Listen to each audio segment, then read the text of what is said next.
Today we've got your full in-depth review of the Sigma 70-200 F2.8 DGDN OS sports lens for Sony full-frame mirrorless cameras. As usual, we're going to break this thing down, everything you need to know to figure out whether it's going to be a good fit for you. We've waited a long time for this lens, and finally, here's some basic specs to get you going on this lens. And we're going to dive in right away to the most important aspect of a lens, of course, and that's the performance of it. We're going to go over the build and the value and stuff later on, but yeah, let's look at the performance, starting with some of my favorite photos to date with this lens. Make sure you let me know what you think of them down in the comments. As you see here, I tested this lens in a multitude of situations, from low light street photography to cloudy day birds and wildlife, subjects big and small. I did a lot of general shooting with this lens, and this is going to be a great choice for, of course, sports shooters and general purpose photography, and anything other than those times where you want to fit a ton in the frame with something wider. I was lucky enough to find some awesome subjects like this sandhill crane and this beautiful owl, but this lens does have enough reach to get out there and shoot things like hummingbirds. If you love shooting birds as well and want to know how I took a photo like this and turn it into something like this, I did a video on that for you to show my entire workflow and some tips and tricks on shooting some of my favorite subjects here. Now, I'm happy to say that being one of Sigma's flagship lenses, this is going to be a great performer. And first, let's touch on the autofocus. Now, whether you're a photographer or a videographer, just know that this lens's autofocus is going to be very, very good and very capable, with just a few exceptions. Now, as you can see here, it's snappy and accurate, even in low light. And the only real hiccup I ran into was shooting birds in flight.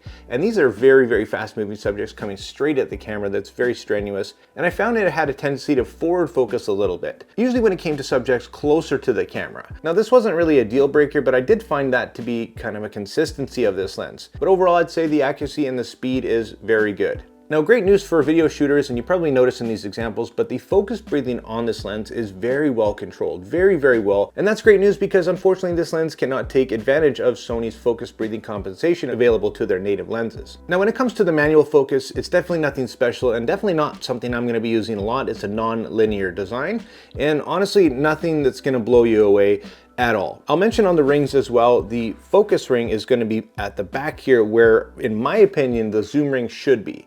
It's just a little bit more intuitive if it were reversed like a Sony lens or even the Tamron lenses. Not a total deal breaker, it might be something that you're used to. This lens does have a minimum focus distance of around 25.5 inches on the wide side and up to 39 inches on the telephoto side of things. And this is really nothing impressive. The newer Sonys and the Tamrons managed to have cracked that minimum focus distance code, and you can get some incredibly close shots, even macro-like situations, but this thing's going to be capped out at a magnification ratio of 1 to 5.2. So if you are looking for those macro-like shots, this is not the lens for you. Also, unfortunately, there are no teleconverters currently available for this lens. Now, with that fast f2.8 and 11 aperture blades, you can get some beautiful out of focus backgrounds and transitions. Again, I'll let you be the judge on that. You're going to get some nice compression out at 200 millimeters. And the bokeh overall for me is nice, but nothing out of this world. Chromatic aberration seems to be very well controlled, even in high contrast situations, which is nice. And in terms of sharpness, as you can see, well, it's very sharp, even into the corners. But before a more detailed look, let's head in and have a little bit of pixel peeping. And here's a closer look at the sharpness here at 70 millimeters, starting wide open at f2.8. In the center of the image, you can see a very strong performance, nice color and contrast, very sharp. What about the corners though? The corners are a spectacular performance here at f2.8 wide open. Very, very nice to see here at 70 millimeters. And let's stop down to f4 to see a little bit of an improvement even still. Very, very good. There is definitely no complaints here in terms of sharpness. Down to f5.6, even better contrast. Down to f8, looking really, really good. And f11 here, all the way down to f16. And we can just start to see just a tiny hint of softness start to creep in here at the very corners, and down to f22, still completely usable. Of course, diffraction is going to be a little bit more noticeable, but just a phenomenal performance at 70 millimeters. And here we are at 200 millimeters wide open at f2.8 this time. Center of the image, very strong, great sharpness. We can see a bit more degradation as we get into the corners, however. Not quite as good as 70 millimeters, but definitely nothing to shake a stick at. We can see just a little bit of maybe chromatic aberration here. Nothing too bad at all on the fine edges. Stopping down to f4, we can see a little bit of an improvement, nothing too crazy. And it's not till about f5.6 where we start to get a bit more of that sharpness that we saw at 70 millimeters in the corners. Still down to f8, now looking very, very good. And down to f11, looking pretty darn impressive.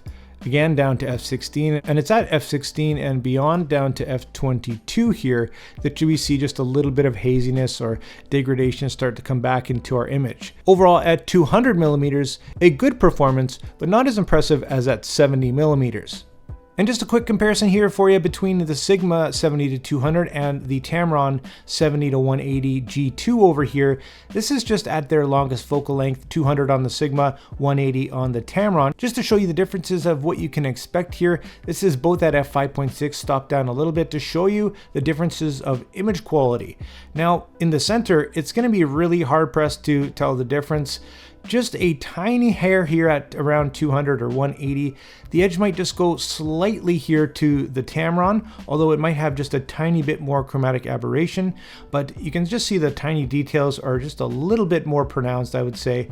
And let's head into the corners on each. Both good color and contrast for both. And again, this is at 5.6 on both of these lenses. And for me, you can definitely see in the corners that the Tamron actually has the edge here. This was a little bit surprising for me, but if you do want to see a comparison in detail between these two lenses and a few other ones, check out my video on that. Now this lens is image stabilized and it actually works very, very well. Here's an example of that, and as you can see as I switch through the different modes, it does a really good job. So whether you're shooting just a static subject or if you're doing some panning, just know that this thing's going to do pretty darn good when it comes to image stabilization.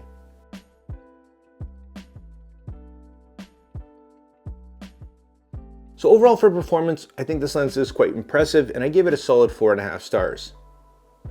Next, we'll have a look at the overall build and the features of this lens. And in typical Sigma fashion, unsurprisingly, it's a little bit bigger and heavier than, say, the Tamron. It does have a ton of bells and whistles, but it comes in at about 1,345 grams or just under 3 pounds. No real deal breakers there for me. I find it really not that fatiguing at all. Now, in terms of buttons and switches, it does have an automatic manual focus switch, a focus limiting switch, of course that optical steady shot, and a custom dial so you can set your 3 customizable focus hold buttons. It's a lot, I know, but there's actually even more. We've got a click switch and we've got an aperture ring on there. Pretty much every bell and whistle that you could expect on a lens these days. Over here, we've also got a lock switch for that aperture ring, and I'm happy to say that this is actually a completely internally zooming lens. So a little bit more confidence when it comes to heading out and shooting in the weather and the rain and whatnot. The throw is actually really short, going from 70 to 200 and back again, so target acquisition is going to be really nice. But again, for me, it's a little bit unintuitive in terms of the placement. I wish that the focus ring and the zoom ring were kind of swapped.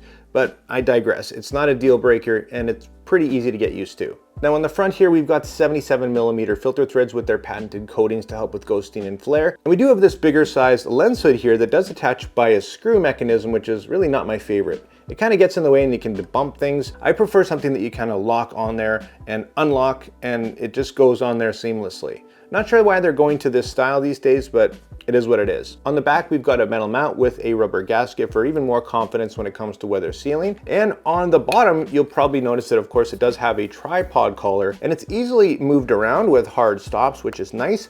But if you are wanting to take this thing off, well, I've got some bad news for you. Unlike the quick release on the Sonys and whatnot, you're gonna have to actually use Allen keys and completely take out the little bolts that are gonna hold this thing into place. There's no quick release. I wish they had just a quick release plate like you see on the Sonys and whatnot, but not a complete deal breaker. You can move it around so it's kind of out of the way depending on the orientation of your camera and what you're shooting, but just worth noting. The overall build feels really good and it's the Sigma quality that we expect in today's age. Yes, it's a little bit heavy and bigger, but it does have everything you could ever possibly want in terms of those features. Is it too much and is it worth the extra cost over the Tamron? Well, that's gonna be up to you to decide. Now, this lens's biggest competitor will probably be the 70-180 G2 from Tamron. As you can see here, it's smaller, it's lighter, it's less expensive with less bells and whistles. So if you wanna see a more detailed comparison between these two, I'll link that video up there, or check out my full in-depth comparison between all the 70-200s we currently have available. Just know it's a feature-packed beast with pretty much every option that you could want, with extremely good overall build quality, and I give it a solid 4.5 stars.